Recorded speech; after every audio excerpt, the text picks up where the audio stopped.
नमस्कार, स्वागत है आप सभी का द इकोनॉमिस्ट में। तो इस लेक्चर में हम बात करने जा रहे हैं आर्कटिक साइंस मिनिस्ट्रियल के बारे में। तो काफ़ी कुछ नया सीखने को मिलेगा इस लेक्चर में, तो अच्छे से कंसंट्रेट करें, फोकस करें और सारे लेक्चर को सुनें। तो यहाँ पर हम बात करेंगे नाइसर के बारे में, जिसको हम कहते हैं NASA ISRO synthetic aperture radar satellite mission. तो इसका क्या ऑब्जेक्टिव क्या है इस मिशन का, और साथ ही साथ जो सस्टेन आर्कटिक ऑब्जर्वेशनल नेटवर्क है, इसका क्या काम है। ओके, तो अभी ये तीसरी आर्कटिक साइंस मिनिस्ट्रियल ये जो कॉन्फ्रेंस ये अभी हुई है, तो ये क्यों होती है, क्या रीजन है, तो क्या जो आर्कटिक रीजन है तो क्या भारत में उसका कोई रोल है। तो ये पूरा का पूरा हमारा नॉर्थ पोल है, ये सेंटर पे धरती का नॉर्थ पोल आ गया और ये यहाँ पर आर्कटिक ओशियन है। ओके, तो यहाँ पर बाकी की जो साइड वाइज जो कंट्रीज हैं, तो इनका सिनेरियो, तो यहाँ पर इनके रिगार्डिंग भी काफी इंपॉर्टेंट न्यूज है, इंफॉर्मेशन है, तो उसके बारे में भी आपको पता होना चाहिए। उसके बारे में मैं आगे भी बताता हूँ। चलिए शुरुआत करते हैं। तो भी बात कर रहे हैं कि इंडिया पार्टिसिपेट कर रहा है तीसरी आर्कटिक साइंस मिनिस्ट्रियल, यहाँ पर इसमें इसको ASM 3 भी कह रहे हैं, इससे पहले दो हुई है।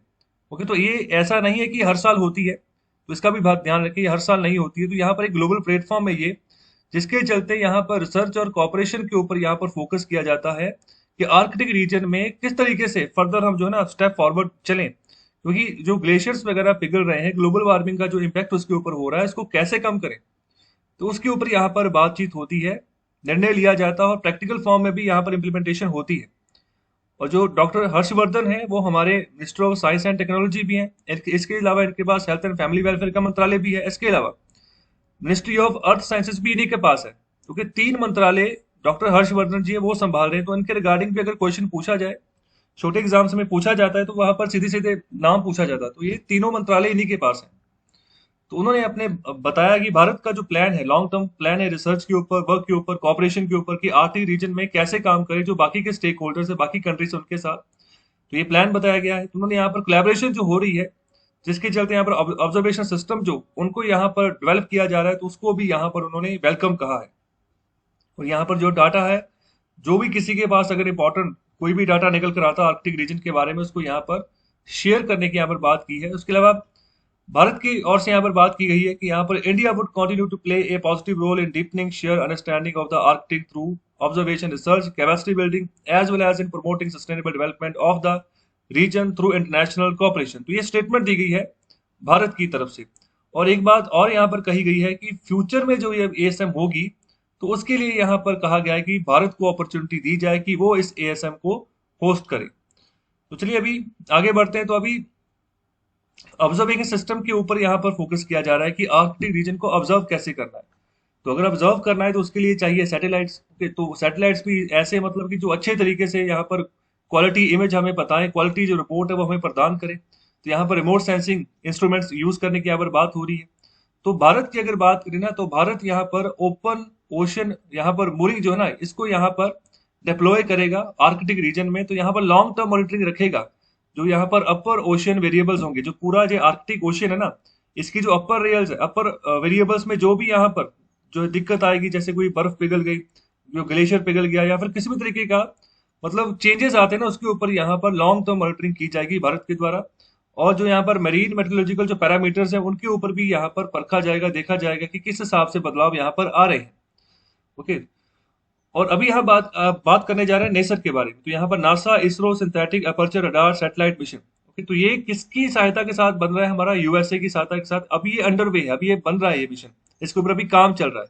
ओके, तो अभी सैटेलाइट अभी इसका तैयार किया जा रहा है। तो इसका मतलब क्या है, इसको क्यों यूज करना है। इसको यूज करने का यहाँ जो मेन एम है वो ये है कि यहाँ पर ग्लोबल मेजरमेंट जो है ना, वो पता करने की कारण क्या है, नतीजे क्या निकल कर आ रहे हैं। जब यहाँ पर जो लैंड सर्फेसिस उसमें अगर बदलाव आ रहा है, अगर आर्कटिक रीजन की बात करें, अगर कोई बर्फ वाला या प्लेन एरिया है, तो वहां पर जो भी बदलाव आ रहे हैं, तो क्यों आ रहे हैं। तो यहाँ पर एडवांस रडार इमेजिंग जो है वो इस्तेमाल की जाएगी। जो भी फ्लक्चुएशंस होगी उनको ऑब्जर्व किया जाएगा, उसका फिर बाद में रिसर्च की जाएगी, फिर यहाँ पर रिजल्ट निकाला जाएगा। उस हिसाब से यहाँ पर फिर काम किया जाएगा एक नई स्ट्रेटेजी को अपनाकर। और इंडिया की जो कंट्रीब्यूशन है towards sustained Arctic observation network, तो ये भी कंटिन्यू रहेगी। ये भी बात यहाँ पर इंडिया ने क्लियर कर दी है इस यहाँ पर कॉन्फ्रेंस में। और अभी ये क्या चीज है, सस्टेनिंग आर्कटिक ऑब्जर्विंग नेटवर्क की अगर बात करें, तो ये भी एक जॉइंट एक्टिविटी है IASC। ओके, तो ये Indian association of sciences and Arctic council, okay, तो इन दोनों के द्वारा जॉइंट एक्टिविटी की जाती है, तो इसका मतलब यही होता है कि सपोर्ट करनी, स्ट्रेंथ करना जो डेवलपमेंट है of multinational engagement for sustain and coordinated pan Arctic observing and data sharing systems. Okay, तो मतलब आपस में ये सभी कंट्रीज जो आर्कटिक काउंसिल में यहाँ पर हैं, इसके अलावा जो ये IASC है, तो ये मिलकर आपस में काम करें।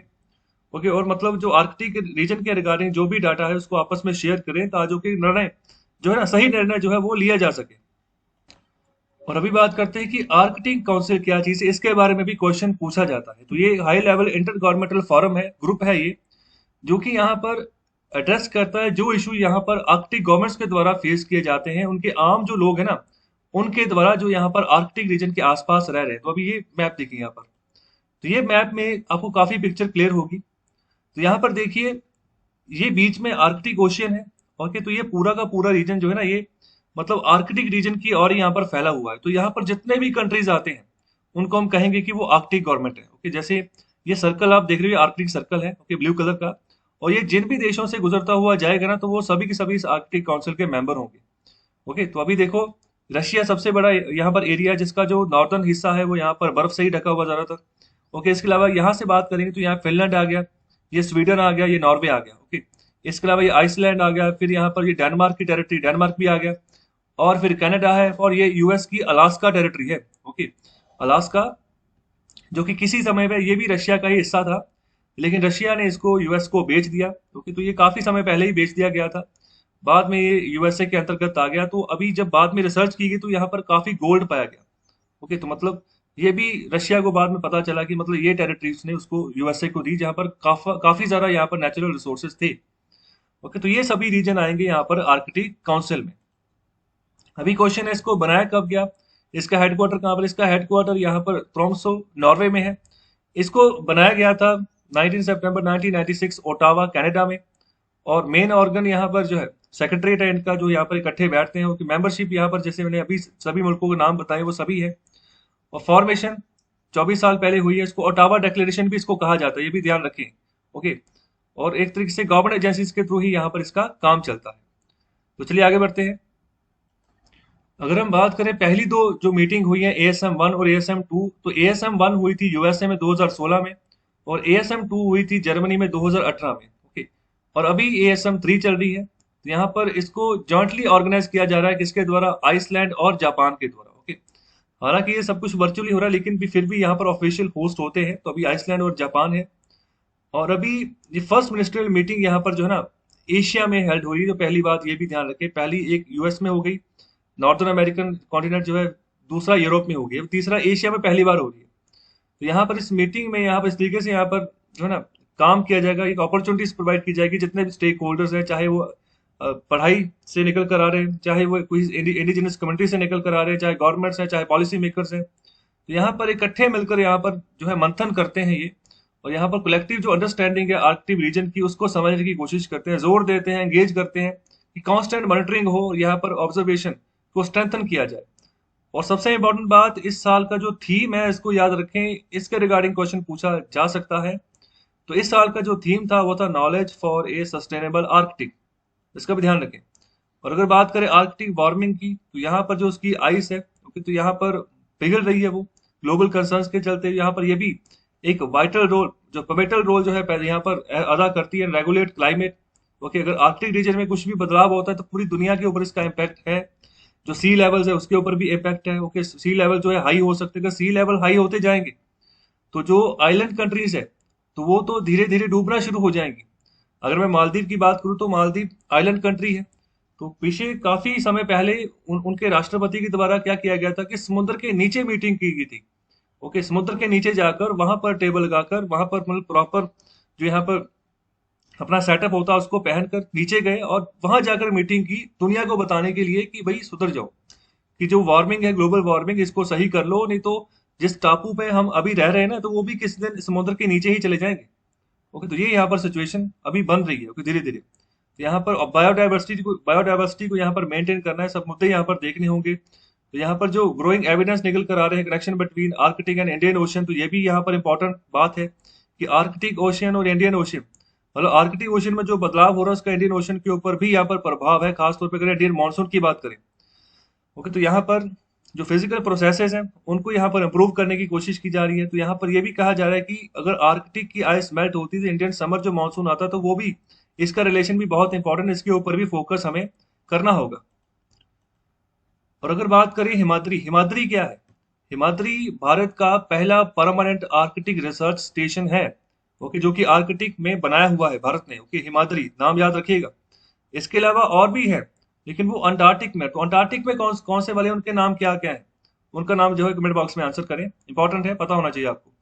तो ये यहाँ पर जो है ना, स्वलबर्ड, नॉर्वे में ये यहाँ पर स्थित है। स्वलबर्ड कहाँ पर है, इसकी भी आप लोकेशन देख लो। तो ये मैप में ही लोकेशन है। ये देखिए, नॉर्वे की एक्चुअल टेरिटरी ये वाली है जो स्वीडन के साथ बॉर्डर टच हो रही है, लेकिन ये भी यहाँ पर भी एक नॉर्वे की टेरिटरी है। ओके, देखिए ये पूरा आर्कटिक ओशियन, तो यहाँ पर पूरा बर्फ है, बीच में बर्फ है, तो यहाँ पर भी बर्फ है। तो यहीं पर भारत ने जो है ना अपना हिमाद्री नाम का स्टेशन जो है वो सेटअप किया हुआ है, ग्रीनलैंड के ये पास पड़ता है। ओके, तो ये यहाँ पर लोकेशन है स्वालबर्ड। और अभी it is located at the international Arctic research base. तो इसको यहाँ पर आर्कटिक रिसर्च बेस यहाँ पर ऑलरेडी बनी है, तो वहीं पर बनाया है। तो यहाँ पर नई इसलैंड इसका नाम है। ओके, सॉरी, एल्सन नाम, एल्सन करके नाम है इसका। और इसको इनॉग्रेट किया गया था 1 जुलाई 2008 को by the ministry of earth sciences. So it was set up during India second Arctic expedition in June 2008। और देखो ये आर्कटिक एक्सपीडिशन क्या होती है, इसमें भी ना एक बेड़ा जाता है, जो मतलब बड़ा जहाज होता है भारत की ओर से, वो जाता है, तो अभी भी जाता रहता है। उसके बारे में भी मैंने लेक्चर्स डाले हुए हैं। तो उसमें ऐसा होता है कि पूरा अपना अरेंजमेंट वगैरह करके जाते हैं, 6-7 महीने का जितना भी यहाँ पर समय लगता है वहां पर रहते हैं। एक टीम वहां पर रहती है, पुरानी टीम जो होती है उसको वापस ले आते हैं, नई टीम को वापस वहां पर छोड़ आते हैं। इस तरीके से यहाँ पर जो एक्सपेडिशन वहां पर रिसर्च करते हैं आर्कटिक रीजन के ऊपर। और ये 1200 किलोमीटर दूर है, जो नॉर्थ पोल है वहां से। ओके, तो नॉर्थ पोल कहाँ पर है? नॉर्थ पोल ये बीच में, ये बिल्कुल यहाँ सेंटर है धरती का, और यहाँ से ये 1200 किलोमीटर की दूरी है हमारे स्टेशन की। तो कैसा लगा आपको लेक्चर? कमेंट बॉक्स में आंसर जरूर करें, शेयर करें इस लेक्चर को ज्यादा से ज्यादा। बहुत बहुत शुक्रिया, धन्यवाद।